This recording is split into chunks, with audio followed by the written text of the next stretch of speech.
moduan, erabiliko dugu Insta Studio gure bideoak ordenagailuan sartzeko. Orduan, irekiko dugu programa.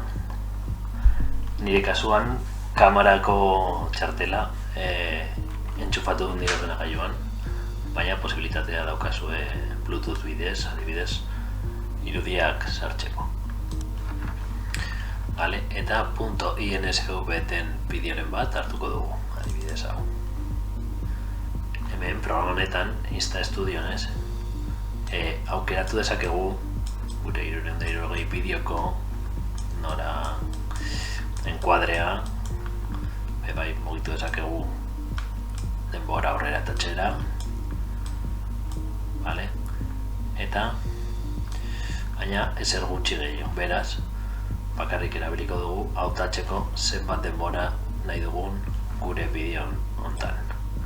Vale, horretarako erabiliko ditugu tiradore hau, amaiera hautatzeko, eta hemengoa hasiera hautatzeko.